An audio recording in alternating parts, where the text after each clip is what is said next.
Married 10 years. Our relationship is international, meaning we're from different countries and have lived in different countries around the world together, including her country and my own because of my work. We both speak each other's native languages fluently. We have 3-year-old twins together. Since having kids, our sex life steadily declined. In the last year, we have had vaginal sex 2 times. Oral only a few times. Last year wasn't much better. She is rarely affectionate with me. I have never cheated, although she often accused me early in our relationship. For most of our 10 years, she didn't work or only briefly. When she did, it was jobs I found for her. I full-on created a well-paid career for her that she started 5 months ago. This is the longest she has worked, even when I was off work for a period of time on disability leave for a neurological condition a few years into our marriage. Years before we had kids and we spiraled deeper into debt, she didn't look for work. I earned money while mostly bedridden with a side business when I had energy. Since recovery, I continued a successful career. Got us out of debt, traveled the world, etc. Not rich, but comfortable. I found out recently that she has been texting an ex-BF for months at least. She would message him and immediately delete her message and replies. I caught her doing something similar probably with someone else 18 months before and have long suspected. Especially when she traveled to another city with a girlfriend when we lived in another country and she called his number there. That was 8 years ago. She said nothing happened, just visited an old friend while there. The call was at 2 a.m. They call one another baby. One day I was home from work with a migraine and I saw her sending messages to him offering to send him medicine for his headache. Ignoring me, she went back to her hometown to visit family for a week during a national holiday and saw him during this time. I was left home with our children. I saw her messages that she was planning to see him there. She claims they didn't have sex. I don't believe her. I don't believe her because she lies and only admits the details I tell her I have specific proof of. I don't believe her because I'd confronted her that I wasn't comfortable with her having secret conversations with an ex-BF that she's constantly deleting. She told me that sometimes he messages her, but she usually ignores it. That I might get the wrong idea, so she deletes it. She says she will stop talking to him. A few months go by and I find she's been chatting with him almost daily when we're both at work. And deleting it before day is done. This time I recovered some messages. I confronted her. Same story. He messages me sometimes. We rarely talk. I told her that I knew about the daily contact. I'm lonely, like the attention. Nothing inappropriate. I don't meet him. I confronted her with the content of the messages and make it clear I know it's an emotional affair at least. She finally admits, but says there has been no sex. And that she's not interested in sex with anyone, not just me. I ask her if she saw him when she went back home. She lied and told me no. I confronted her with evidence that they'd planned to meet. She said, yes, we did. I'm sorry. I asked if they had sex. She said no. I don't have proof to the contrary. Prior to confronting her, she suggested I go travel for a weekend to take some time off as a reward for taking care of the kids alone for a week while she was visiting family. She didn't know I knew at the time. I tried to change which day I'd travel and she got upset, so I grew suspicious. After I confronted her and tell her about the evidence, she finally admits she is wrong and says she will stop contacting him. I recovered her messages. She told him she needed time to think about it, that it wasn't right to always carry on like this. He said you need to think about those too. I assume he meant my twins. She said maybe I can't see you. You shouldn't come back here. He said my flight is tomorrow morning, the day she suggested I go traveling. He asked translated, are you not firm on us? She then called him. I later confronted her on this. She was planning to bring him to my home, where my sons are. How many times had she seen him here? How many times had she seen him when she regularly went back home without me over the years? She said she wasn't planning to meet him here, and that she told him not to come. That she had never met him here, that this was a recent relationship, conveniently only beginning as far back as I have proof. She asked me to try to forgive her, told me I can sleep with other women for my intimacy.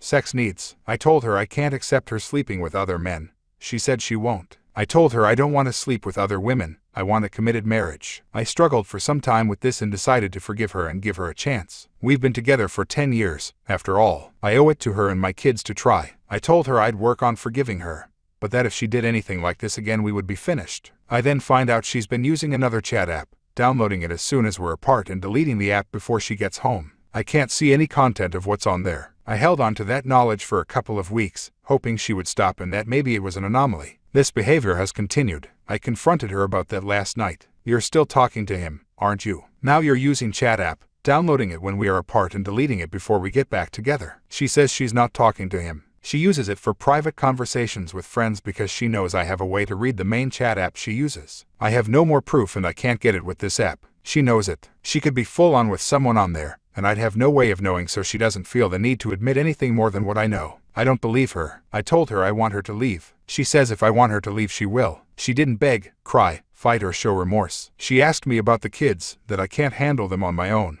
I said that I can. I have been the far more involved parent while she barely looks up from her phone. She said they need their mommy. I told her that she should have thought of that before making these choices. She says she won't leave me if I find other women, that she is committed to our family, that our relationship is different, but strong. She clearly has no intention of stopping what she is doing and doesn't think she is doing anything wrong. She suggests an open marriage ostensibly to fulfill my sexual needs. But I think it's so that she can do whatever she wants guilt-free. Looking for perspective on this, I wish our relationship could be loving, warm, loyal and equitable. In hindsight it was never equitable, loving only as long as I provided.